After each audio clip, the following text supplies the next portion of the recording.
Now, anyone approached by a lone police officer in Scotland will now be offered the chance to speak with control room staff to check their identity. Yes, this new system's been introduced in the wake, of course, of the murder of Sarah Everard by a serving Metropolitan Police officer. Helena Wilkinson has got more details.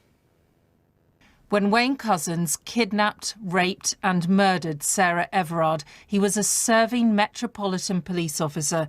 He used his position to trick Sarah into a car he'd hired by showing her his warrant card and falsely arresting her. After he was sent to prison for life, the Met Commissioner spoke outside the Old Bailey. This man has brought shame on the Met. Speaking frankly, as an organisation, we have been rocked.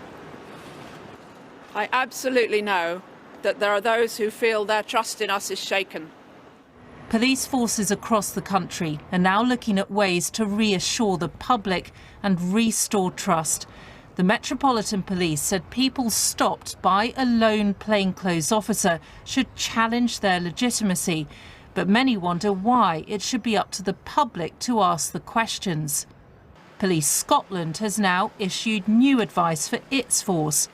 Under the new process, if a lone officer approaches a member of the public, they will proactively offer an identity check. The officer's personal radio will be put on loudspeaker, allowing control room staff to confirm they are who they say they are. And if a lone officer becomes involved in an incident, they will call 999 and allow the member of the public to speak directly to control room staff. Police Scotland said the force recognised the understandable public concern about the horrendous murder of Sarah Everard, and the onus was on them to provide reassurance to women in particular. Helena Wilkinson, BBC News. Meanwhile, the Speaker of the House of Commons, Sir Lindsay Hoyle, has asked for an urgent meeting with the Metropolitan Police to discuss how Wayne Couzens was deployed as an armed officer at Parliament. The force has confirmed that Sarah Everard's killer had worked at Westminster 5 times last year. Sir Lindsay said that security was his #1 priority and that it raised questions about police vetting procedures.